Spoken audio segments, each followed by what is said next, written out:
বাংলাদেশ বেতার রাজশাহী। এখন শুনবেন বাংলায় স্থানীয় সংবাদ।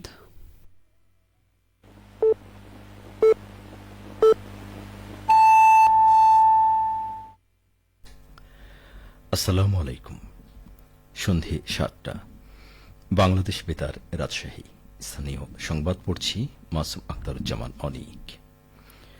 রাজশাহী সিটি কর্পোরেশনের প্রশাসক মাহফুজুর রহমান রিটন বলেছেন, প্রধানমন্ত্রী তারেক রহমানের উদ্দেশ্য জনগণের সেবা করা, সেই অনুসারে কাজ করা হচ্ছে। বর্ষার সময় নগরীর ড্রেনেজ সিস্টেমে অব্যবস্থাপনার কারণে পানি জমতে দেওয়া হবে না। তাই আগামী বর্ষা মৌসুমের আগেই নির্মাণাধীন রাস্তা ও ড্রেনেজ উন্নয়নের কাজ শেষ করতে হবে। এজন্য সংশ্লিষ্ট কর্মকর্তা ও ঠিকাদারদের নির্দেশনা দেওয়া হয়েছে।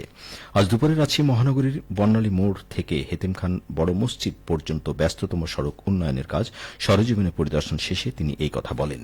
এ সময় তিনি ব্যস্ততম এই সড়ক উন্নয়নের থেমে থাকা কাজ দ্রুত শেষ করতে প্রকৌশলী ও সংশ্লিষ্ট ঠিকাদারদের নির্দেশনা প্রদান করেন।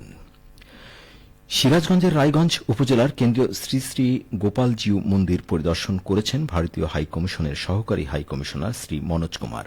এ সময় স্থানীয় জনপ্রতিনিধি, প্রশাসনের কর্মকর্তা এবং মন্দির পরিচালনা পর্ষদের নেতৃবৃন্দ উপস্থিত ছিলেন। আজ উপজেলার মন্দির পরিচালনা পর্ষদের সভাপতি ড শচীন্দ্রনাথ বসাকের সভাপতিত্বে অনুষ্ঠিত এই পরিদর্শন ও মত বিনিময় সভায় প্রধান অতিথি হিসেবে উপস্থিত ছিলেন শ্রী মনোজ কুমার।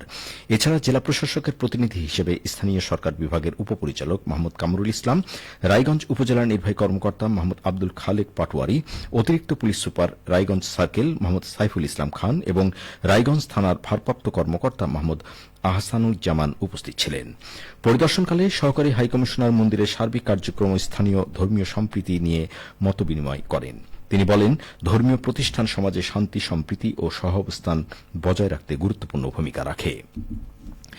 বিজ্ঞান ও প্রযুক্তি শিক্ষার প্রসার ঘটিয়ে তারুণ্য নির্ভর বুদ্ধিদীপ্ত জাতি গঠনের লক্ষ্যে নাটোরে জেলা পর্যায়ের 2 দিনব্যাপী 47তম বিজ্ঞান মেলা শুরু হয়েছে।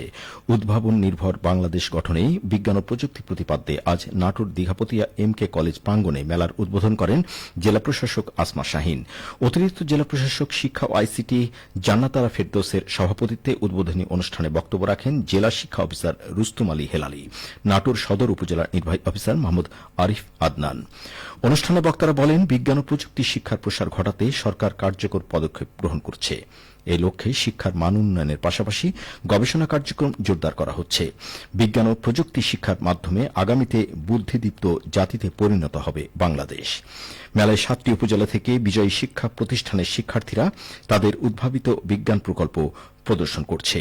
মেলায় শিক্ষার্থীদের জন্য বিজ্ঞান বিষয়ক সেমিনার, অলিম্পিয়াড ও কুইজ প্রতিযোগিতা আয়োজন করা হয়েছে। আগামীকাল মেলা শেষ হবে। নওগাঁয় বাড়তি তেল সরবরাহ করায় ক্রমেই পাম্পগুলোতে স্বস্তি ফিরতে শুরু করেছে। যানবাহনে জ্বালানি তেল নিতে এখন আর লম্বা লাইনে দাঁড়িয়ে গ্রাহকদেরকে দীর্ঘক্ষণ অপেক্ষা করতে হচ্ছে না। বাড়তি সরবরাহের সিদ্ধান্ত নেওয়ায় সরকারের প্রতি কৃতজ্ঞতা ও সাধুবাদ জানিয়েছেন গ্রাহকরা। পাম্প মালিকরা বলছেন, সরকারি নির্দেশনায় ডিপো থেকে 20% হারে জ্বালানি তেলের বাড়তি সরবরাহ পাচ্ছেন তারা। গ্রাহকরা চাহিদা মতো তেল পাচ্ছেন, সরবরাহ ও বিতরণ স্বাভাবিক রয়েছে। গ্রাহকরা জানাচ্ছেন, দীর্ঘ লাইনে ঘণ্টার পর ঘণ্টার অপেক্ষা করতে হচ্ছে না। পেট্রোল, অকটেন ও ডিজেলের সরবরাহ স্বাভাবিক থাকায় স্বস্তি ফিরতে শুরু করেছে। সংশ্লিষ্টরা বলছেন, নওগাঁ জেলার জ্বালানি তেলের পাম্পগুলোতে প্রতিদিন প্রায় 1 লক্ষ লিটার পেট্রোল ও অকটেন এবং প্রায় 1.5 লক্ষ লিটার ডিজেল সরবরাহ করা হচ্ছে। আবহাওয়া অনুকূলে থাকায় এবং দাম ভালো পাওয়ায় রাজশাহীতে চীনাবাদামের উৎপাদন বৃদ্ধি পেয়েছে। পদ্মা নদীর চরের বিস্তীর্ণ বেলে দোআঁশ মাটি চীনাবাদামের উপযোগী। এবার বাজারে চীনাবাদামের দাম বেশি হওয়ায় কৃষকরা এই ফসল উৎপাদনে আগ্রহী হয়ে উঠেছে। খুচরা বাজারে বেশি জাতের চীনাবাদাম বিক্রি হচ্ছে 300 টাকা কেজিতে। চলতি মৌসুমে 480 হেক্টর জমিতে 960 মেট্রিক টন বাদাম উৎপাদনের লক্ষ্যমাত্রা ধরা হয়েছে। এ পর্যন্ত 380 হেক্টরের বেশি জমিতে আবাদ হয়েছে বাদাম। রাজশাহী জেলা কৃষি সম্প্রসারণ অধিদপ্তরের উপপরিচালক মোহাম্মদ নাসির উদ্দিন জানান, রাজশাহীর মাটি ও আবহাওয়া বাদাম চাষের জন্য উপযোগী। বিশেষ করে পদ্মা নদীর বিস্তীর্ণ চরাঞ্চলের জমি এই ফসল চাষের জন্য উপযোগী।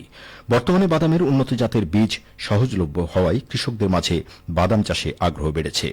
দ্রুত বর্ধনশীল জাতের বাদামের বীজের প্রতি কৃষকদের আগ্রহ বেশি। কৃষি বিভাগ কৃষকদের বাদাম উৎপাদনে ও ফলন ধরে রাখতে সব ধরনের পরামর্শ দিয়ে আসছে। সবশেষে আবহাওয়া। আজ রাজশাহীতে সর্বোচ্চ তাপমাত্রা ছিল 32.8 ডিগ্রি এবং সর্বনিম্ন 25.2 ডিগ্রি সেলসিয়াস। সন্ধ্যে 6টায় বাতাসে আপেক্ষিক আর্দ্রতার পরিমাণ ছিল 64%। রাজশাহী ও পার্শ্ববর্তী এলাকায় আগামীকাল সূর্যোদয় ভোর 5:33। সংবাদ শেষ হল। আমাদের পরবর্তী স্থানীয় সংবাদ প্রচারিত হবে আগামীকাল সকাল 8:10।